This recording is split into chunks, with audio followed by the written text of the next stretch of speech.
অনেক দিন আগে এক গভীর জঙ্গলে একটি শিয়াল থাকতো, কিন্তু শিয়ালটি ছিল খুবই বুদ্ধিমান ও চালাক। হুম, প্রতিদিন তো এভাবে কষ্ট করে আর শিকার করা যাবে না।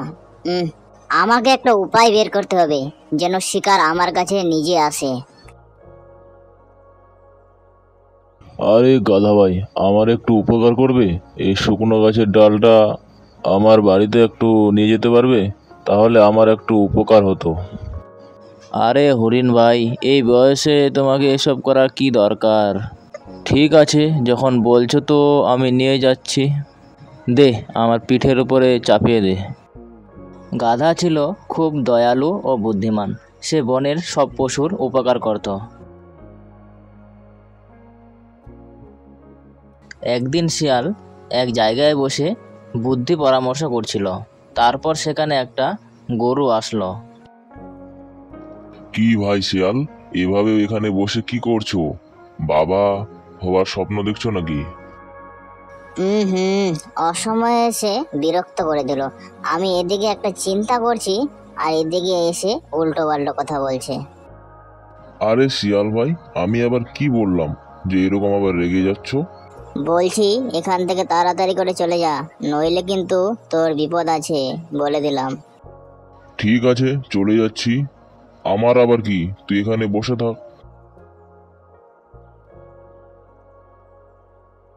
তারপর শিয়ালের মাথায় একটা বুদ্ধি এলো।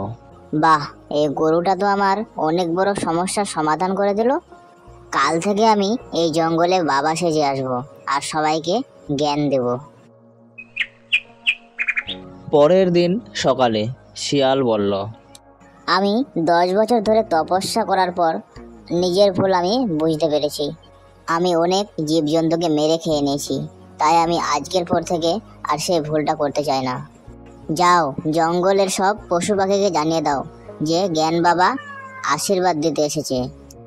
বিড়াল সেই শিয়ালের কথাগুলোকে সত্যি ভেবে নিল আর জঙ্গলের সব পশুদের গিয়ে বলল, শিয়াল এখন জ্ঞানী বাবা হয়ে গেছে। বিড়ালের কথা শুনে সব পশু পাখি শিয়ালের কাছে গিয়ে পৌঁছলো। আমি শুনলাম নাকি তুমি জ্ঞানী বাবা হয়ে গেছো। বাবা তো কোনোদিন শিকার খায় না, এখন তুমি কি খাবে? আমি কখন বলেছি যে আমি শিকার করব, বালক? আমার মাংস খাওয়ার আর কোনো দরকার নেই। আমি এখন ফলমূল খাবো। তুমি বাবা হওয়ার শিক্ষা কোথা থেকে নিয়েছো? আরে বালক, 10 বছর ধরে আমি তপস্যা করছিলাম আর প্রভু আমাকে আশীর্বাদ দিয়েছে আর বলেছে যে আমি যেন জঙ্গলের সব জীবজন্তুর উপকার করি। কিছুক্ষণ পর একটা খরগোশ সেখানে আসলো আর বলল, বাবাজি, আমার একটু সাহায্য করুন। আমার মেয়ের পেটে অনেক ব্যথা করছে, ওকে ভালো করে দাও। ঠিক আছে, চিন্তা করার কোনো দরকার নেই, আমি এক্ষুনি ভালো করে দিচ্ছি। আমি একটা মন্ত্র বলছি, হোম কিরিং মিরিং ছাং মং ছু। এখন গিয়ে দেখো ঠিক হয়েছে কিনা। খরগোশ তার মেয়েকে বাড়ি গিয়ে দেখে আসলো। বাবাজি, আপনার জয় হোক। আমার মেয়ের পেট ব্যথা এখন কমে গেছে, এখন ভালো আছে। তারপর সব জীবজন্তু শিয়ালের চালাকিতে ফেঁসে গেল। সবাই বিশ্বাস করে নিল যে শিয়াল বাবা হয়ে অনেক ভালো কাজ করছে। তারপর সব জীবজন্তু শিয়ালকে প্রতিদিন খাবার দিতে আসতে লাগলো। শিয়ালের প্রতিদিন ভালোভাবে কাটতে লাগলো। খাওয়া দাওয়া তো প্রতিদিন ভালোই হচ্ছে, কিন্তু আমি কতদিন এসব ফলমূল খেয়ে থাকবো? আমাকে তো মাংস ব্যবস্থা করতেই হবে। আর অন্যদিকে গাধা ভাবছিল যে একজন মাংস খাওয়া প্রাণী কিভাবে ফলমূল খেয়ে থাকতে পারে। নিশ্চয়ই কোনো গোলমাল আছে আর ভালোভাবে লোকের উপকার করছে। পরের দিন সকালে বাচ্চা, যাও আর সবাইকে বলে এসো যে বাবা একটা জরুরি কথা বলতে চাই। বিড়ালের কথা শুনে সব পশু শিয়ালের কাছে গিয়ে পৌঁছলো। আমার কথা মন দিয়ে শোনো বাছারা। আমি কালকে যখন তপস্যা করছিলাম তখন আমি একটা স্বপ্ন দেখতে পাই। একটা রহস্যময় শয়তান এই জঙ্গলে হামলা করবে, তাই সবাই সাবধানে থেকো। আর আমি চেষ্টা করছি যে এটা কিভাবে সমস্যার সমাধান করা যায়। আরে জ্ঞান বাবা, ওই শয়তানটা কি আমাদের মেরে ফেলবে? হ্যাঁ, জঙ্গলের সব জীবজন্তুকে সে খেয়ে ফেলবে, তাই সবাই সাবধানে থেকো কিন্তু। কয়েকদিনের মধ্যে বনের সব প্রাণীরা এক এক করে হারিয়ে যেতে লাগলো। এইসব ঘটনা ঘটবার পর গাধা ভাবল, শিয়ালটা সেই কথাটা বলার পর থেকেই এক এক করে সব পশু হারিয়ে যাচ্ছে। না, এটা শিয়ালটারই কোনো চাল। আমাকে আজ রাতে পাহারা দিতে হবে। কিছুক্ষণ পর রাত্রি হয়ে গেল আর গাধা একটা গাছের গোড়ায় লুকিয়ে থাকলো। তখন গাধা শিয়ালকে দেখতে পেল আর তার পিছা করলো। আরে খরগোশ, এখানে কি করছো? তুমি জানো না যে আশেপাশে শয়তান ঘুরছে? আমি জানি বাবা, কিন্তু এই রাতের অন্ধকারে আমি রাস্তা হারিয়ে ফেলেছি। ঠিক আছে, আমার সাথে চলো, আমি সঠিক রাস্তা দেখিয়ে দিচ্ছি। তারপর শিয়াল খরগোশকে একটা জঙ্গলের ঝাড়ে নিয়ে গিয়ে তাকে খেয়ে ফেলল। পরের দিন সকালে খরগোশ আবার শিয়ালের কাছে গেল আর বলল, বাবাজি, আমার স্বামী কাল রাত থেকে বাড়ি আসেনি। আপনার শক্তি দিয়ে দেখো তো আমার স্বামী এখন কোথায় আছে। এই শিয়ালকে কোনো কথা বলে লাভ নেই। আমি জানি আপনার স্বামী কোথায় আছে। মানে তুমি কি বলতে চাইছো?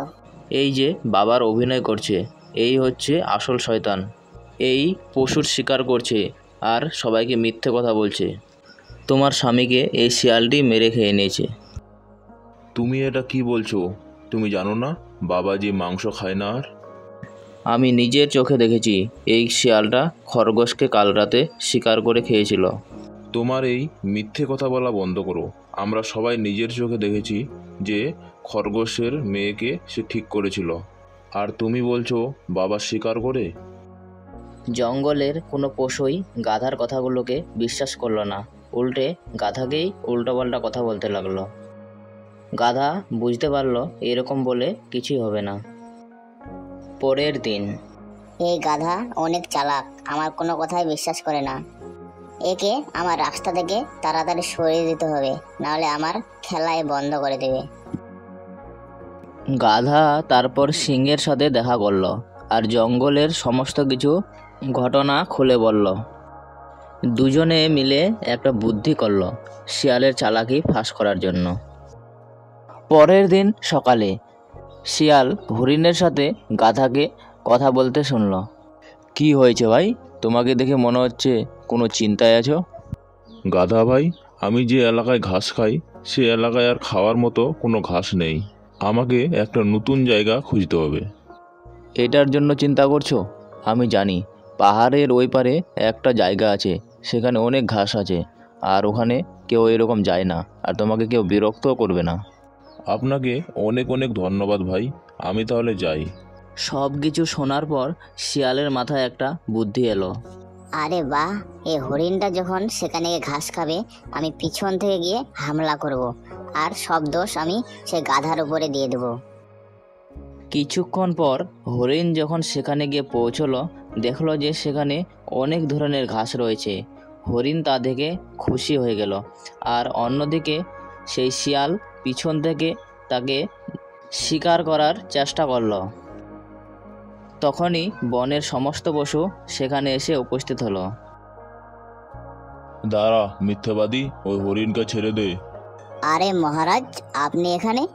আমি তো এখানে হরিণের সাহায্য করার জন্য আসছিলাম। ওকে সাহায্য করার জন্য আসছিলা, না ওকে ধরে শিকার করার জন্য? ও গাধা, তুই তাহলে বলেছিস সবাইকে আমার কথা? আরে চুপ কর শিয়াল, আর কত মিথ্যে কথা বলবি? জঙ্গলের সব পশুকে মিথ্যে কথা বলেছিস আর সবাইকে বোকা বানিয়েছিস। আরে মহারাজ, আমাকে ক্ষমা করে দিন, আমার অনেক বড় ভুল হয়ে গেছে, এবারের মতো আমাকে মাফ করে দিন। আমি আর এই গাধা মিলে আমরা দুজনেই একটা প্ল্যান করছিলাম তোমাকে ধরার জন্য, আর তুমি সেই জালে ফেসে গেছো। চলো এই শিয়ালকে ধরো আর একে জেলের মধ্যে বন্দি করে দাও। দাঁড়াও মহারাজ, আমি জানতে চাই যে খরগোশের বাচ্চাকে কীরকম ঠিক করেছিল বসে বসে? ওই খরগোশের বাচ্চাকে আমি একটা গাছের ডাল খাইয়ে দিয়েছিলাম। ওই গাছের ডালটা পেটের মধ্যে গ্যাস তৈরি করে আর ব্যথা তৈরি করে, কিন্তু বেশিক্ষণ থাকে না। এরপর সেই শিয়ালকে জেলের মধ্যে বন্দি করে দেয় আর জঙ্গলের সব পশু পাখি ভালোভাবে জীবন কাটাতে থাকলো।